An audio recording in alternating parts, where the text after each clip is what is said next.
Beautiful morning, Mazi Raf. Yeah, good morning to you. Once again, Mazi Nnamdi Kanu has been vindicated. Yes. Because yesterday we saw Binta Iyako disgraced when a new judge who just got a reassignment, Yes, to handle the case of Nnamdi Kanu came out to say that, well, Nnamdi Kanu was unjustly arrested and by extension has even been granted a bail, that he will not have his whole hand soiled because this case has gone beyond Nigeria.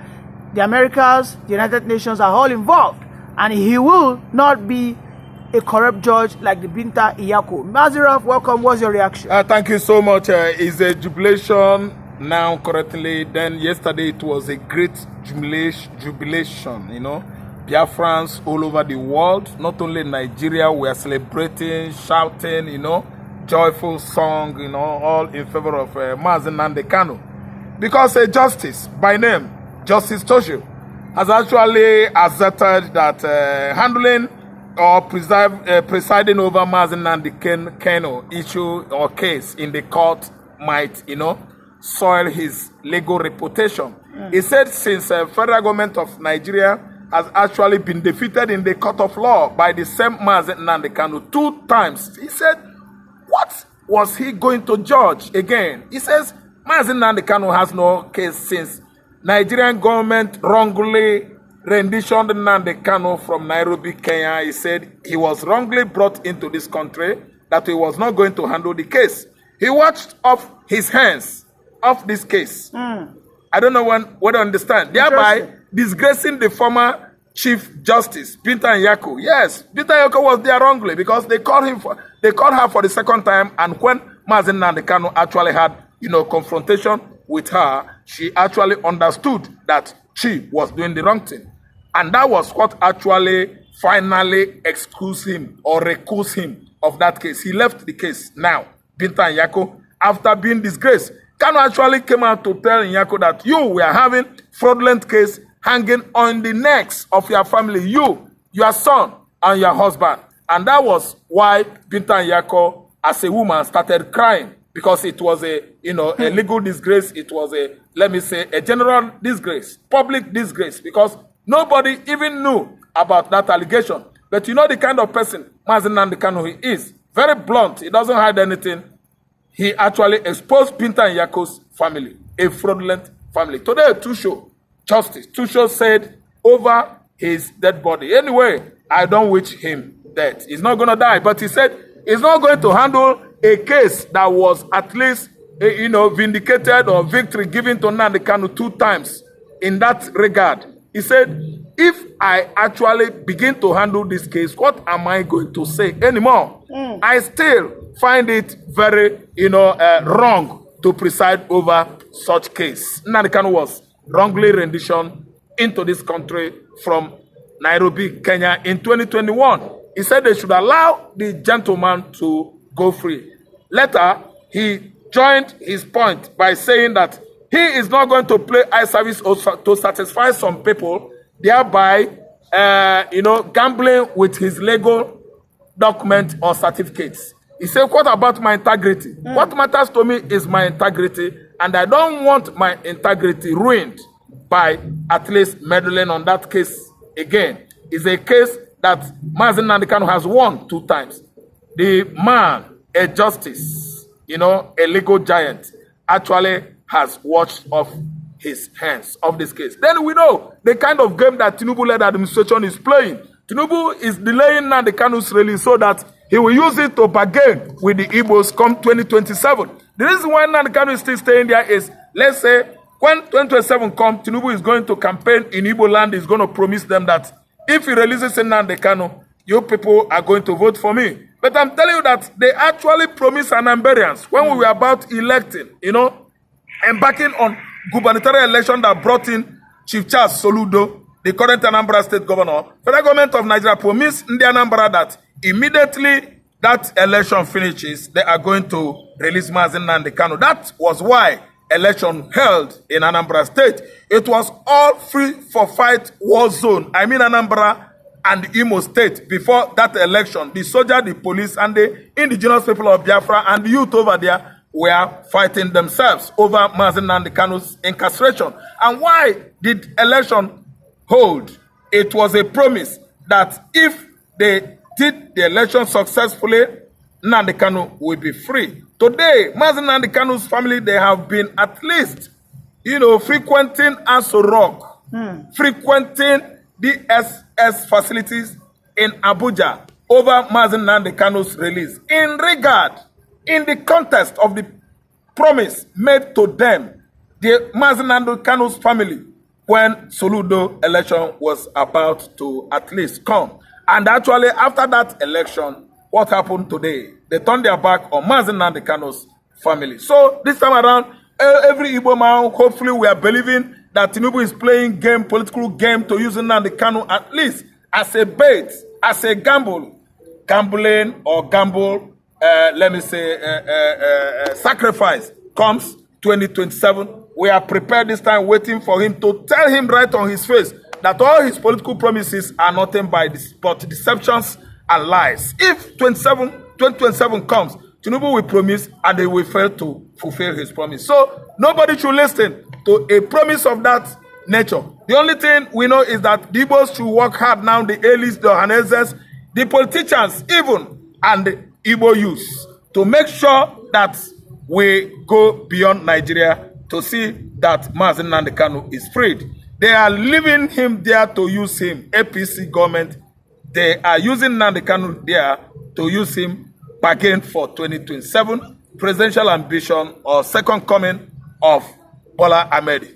Okay, but we know that some Fulani oligarchs have come out to emphatically state that any judge or any government that release Mazi Nnamdi Kanu should be labeled as a terrorist. That in fact, that person has committed what we call treason.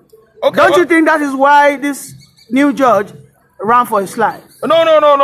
The new judge ran for his life because he has a pedigree. He has a legal pedigree, that has made him a legal erudite. And you can see he's maintaining it by avoiding stain on his own personality. Not only personality, but integrity and dignity. He's avoiding shame and disgrace, because if he gets to that court room, I know whom Mazi Nnamdi Kanu is. He is going to disgrace the man, and the man will come out in shame. So the man is trying to avoid something. Disgrace, scandal, stigma. A stigma that is at least bordering Binto Nyako now. She found herself in that stigma.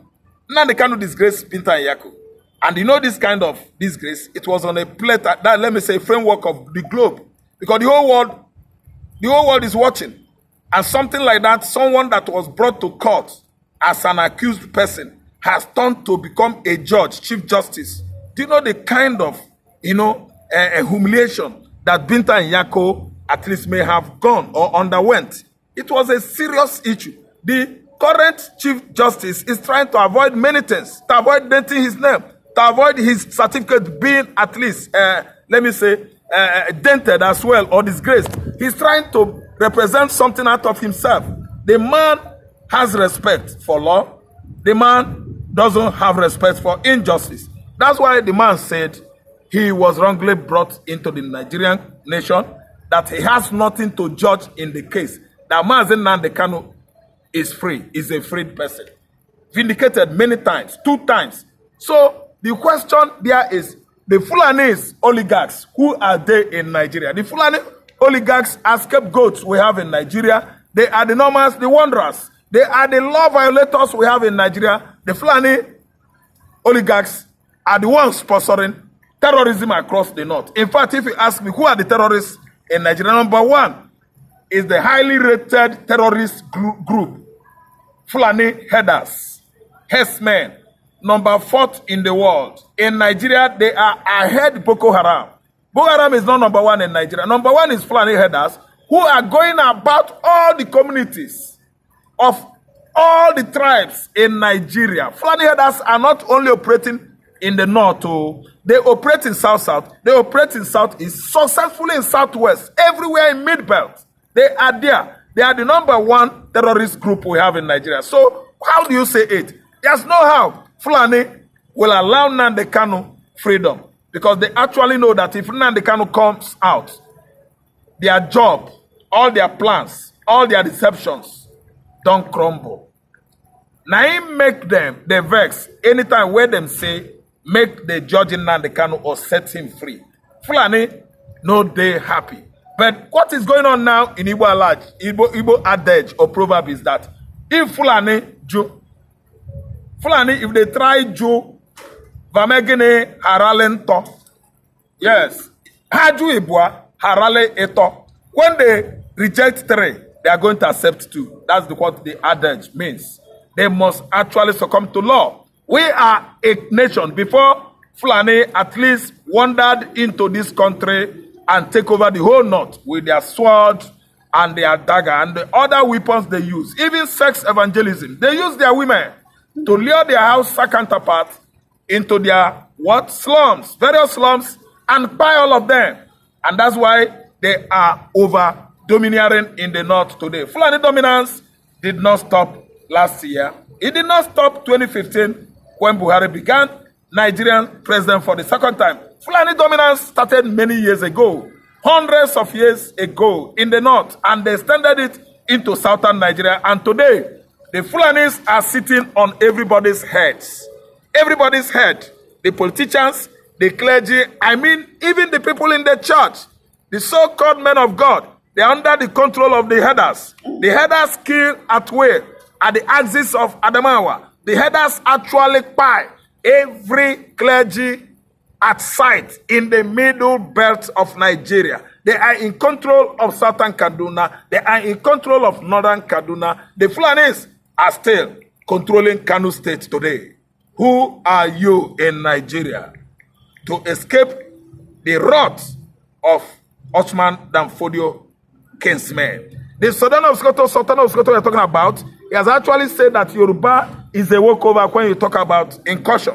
He said the only problem they have in Nigeria is the Igbo nation. He made the mouth and it was posted on Facebook. There is talk of war now on comment section because actually Nigerian government has seen that the enemy, our common enemy of retardation, anti-development, economically and socially, is the Fulanis. Why is it that they don't do anything about Fulani hate speech since inception of Buhari administration in 2015? Another person from Yoruba extraction, a different tribe entirely, is now in power, the head of government of Nigeria. What has he been doing about Fulani hate threats to all the tribes in Nigeria? It still remains a very bogus question that is left for any other person, with wisdom to answer.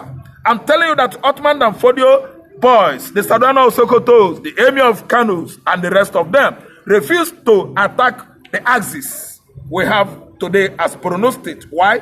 The Kanuris actually believe that the Kanuris migrated from Yemen, that Kanuris migrated from Sudan, and was even attacking the Fulanis back many centuries ago, that they themselves were Muslims before the Fulanis. That was the tug of war going on between Idris Aloma, the Borno of Kanuri land, and they did not allow the emirs, the emiracy, to take over Borno land. That's why the kind of royal, father or chieftaincy, as in Islamic religion you have in Borno State is quite different from what the Sokotos are practicing and Kanu. So the Borno people, they actually refuse Fulani. You cannot rear your cattle on anybody's farmland in Borno State, or else you are asking for trouble. So all this tribal and religious antagonism going on across Nigerian nation is often orchestrated by the people from the Sahel country, from Senegambia, Futajolo Island,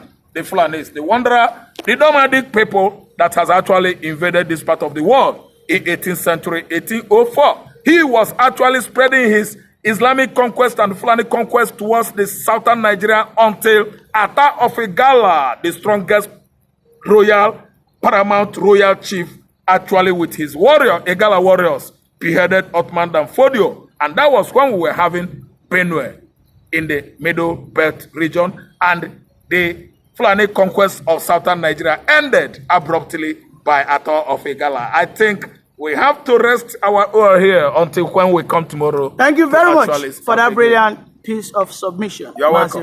You're welcome.